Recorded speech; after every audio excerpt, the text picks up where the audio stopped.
104th Lane and Pioneer is where we're at right now, where this police chase eventually ended. It was a chase, it was called off, and then police were able to track this person back down. You see there's a driver, there's a passenger, and they don't always end like this. The police essentially pulled up behind this truck, and the driver gave up. The driver got out, got on the ground, the passenger got out, put his hands on the hood of the car, and this thing appears to have ended safely. Police still with their guns drawn, taking precautions, as you can imagine.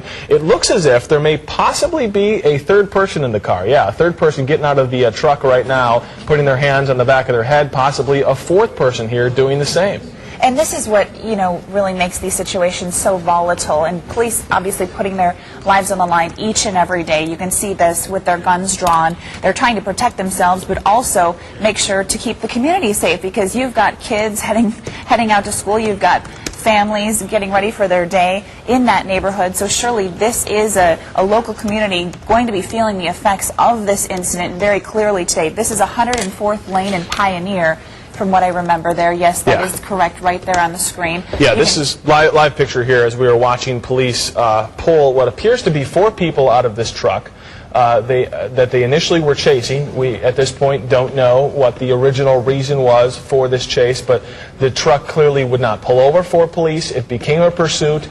They pulled off the highway, the driver did, into some sort of residential neighborhood, drove through some residential areas for a while. The police at that point called this off. They backed off. They typically do that for safety reasons. The last thing they want is a high-speed pursuit through neighborhoods at 6:20 in the morning. That's a dangerous situation to be in. So the truck drove around for a good, what would you say, 10 minutes? I would say 10 to 15 minutes at least. Something like that, around 10 to 15 minutes. And police were able to track this truck back down with the help, literally, of media helicopters like ourselves, DPS, calling into our newsroom, talking with us to try and figure out exactly where this truck had gone. And it appears as if they've got everyone out of the truck. Police are taking their time. Looks like they want to check that the back truck bed to make sure there's nobody back there, possibly people hidden underneath that piece of plywood. Looks like they're going to inspect that now. They've still got their guns drawn. They're taking precautions here.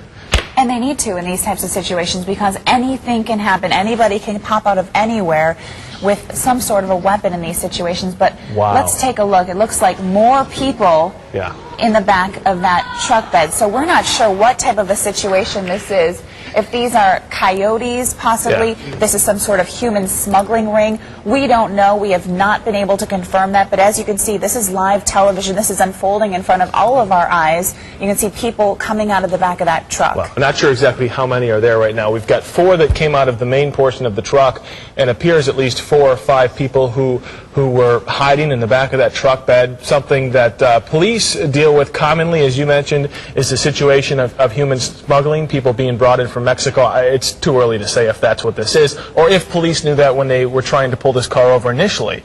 Because they may have pulled it over, trying to pull it over for a minor infraction, and may just be discovering this themselves. They approached it with caution. They had their guns drawn. They knew this was a possibility, as they always do, especially since there was a piece of plywood that appeared to be in the back truck bed of that. Right, 2 pieces of plywood I think we saw came off. And what's really incredible is typically in these types of situations, you see more of a van type of a situation where you have people packed inside of a van. But this is very different, because they were hiding in the back of a truck bed. This is, I think, one of the first situations I've ever seen, being a reporter on the street with that many people coming out of the back of a truck bed trying to, for some reason, hide. And let me set the stage here for exactly where this is, because as we said, it began on I-10 in the area of 67th Avenue.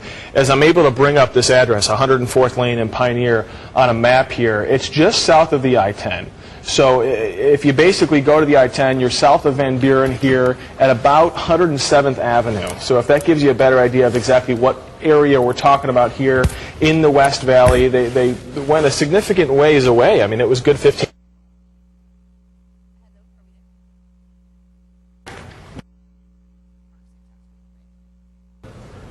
All right, sorry about that. A little glitch there for a second. We continue to watch a live picture here. 104th Lane, Pioneer.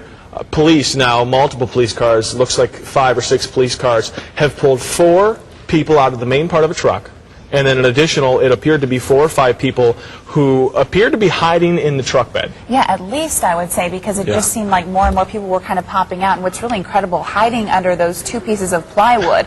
I mean, that's really kind of a unique situation. So you almost wonder if there's anything else in that truck. I'm sure police will be doing a thorough search this morning. Even in the tires, we've seen sometimes in these cases drugs found packed inside the tires as people. But it would be difficult to drive at those speeds if there was something like that going on as well. Okay, if you're just jumping in, let's real quick recap here. Started at I-10, 67th Avenue on the highway. Police pulling up behind this truck.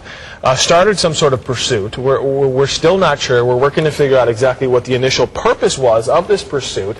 Air 15 started tracking it at that point. Truck driver drove off the highway through residential neighborhoods. Police backed off. We continued to follow it. Police were able to catch back up with this truck about 5-10 minutes after they pulled off of this chase.